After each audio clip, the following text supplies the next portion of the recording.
आवर्तगत किसे कहते हैं? जब कोई वस्तु एक निश्चित मार्ग पर एक निश्चित समय में अपनी गति को बार बार दोहराती है तो उस वस्तु की इस गति को आवर्त गति कहते हैं।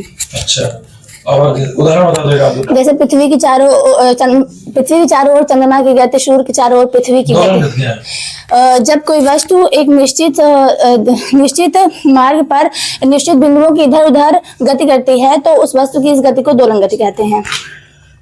एक दोलन की परिभाषा बताओ। जब कोई वस्तु में अपनी माध्य स्थिति के एक और अधिकतम विस्थापन तक जाती है और पुनः माध्य स्थिति पर लौट कर आती है और फिर से माध्य स्थिति की विपरीत दिशा में अधिकतम विस्थापन तक जाती है और पुनः माध्य स्थिति पर लौट कर आती है तो उस वस्तु की इस पूरी गति को एक दोलन कहते हैं। एक दोलन या एक कंपन जैसा? हाँ, एकदम कंपन की।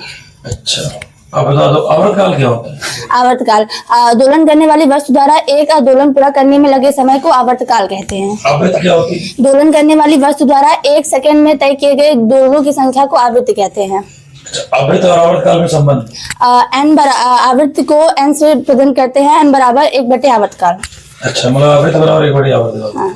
सरल आवर्तगत क्या है? जब कोई वस्तु जब दोलन करने वाली वस्तु जब माध्य स्थिति के दोनों ओर एक सरल रेखा में गति करती है तो उस वस्तु की इस गति को सरल आवर्त गति कहते हैं। उदाहरण क्या है? उदाहरण से था नहीं शायद। अच्छा, एग्जांपल उदाहरण है, काहे नहीं होता? सरल आवर्त तो वो जो आवर्तगत की लिखा है तो क्या आवर्ती गति? आप मुझे बता दो विशेषताएं इसकी। यह एक आवर्ती गति होती है। यह आवर्ती गति एक सरल रेखा में होती है। इसमें त्वरण या प्रत्यानयन बल विस्थापन के अनुपाती होता है और त्वरण या प्रत्यानयन बल की दिशा माध्य स्थिति की ओर होती है। इस चैप्टर में पढ़ाई होता है हुक का नियम। हुक का नियम क्या होता है?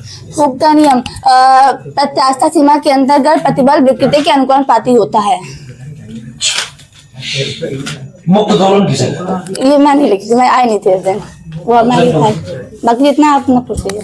जितना इसमें क्या बनता है? सरल लोलक किसे कहते हैं? सरल लोलक जब किसी अवितान भारहीन रस्सी के एक सिरे पर किसी वस्तु को बांधा जाता है तथा उसके दूसरे सिरे को किसी दृढ़ आधार से लटकाया जाता है तो लटकाया जाए और फिर एक घर्षण रहित दोलन की कल्पना की जाए तो इस प्रकार बने निकाय को वो कहते हैं सरल लोलक कहते हैं। वो कहते हैं सरल लोलक के नियम बताओ। कई नियम? दो प्रभावित करने वाले कारक है सरल लोलक को।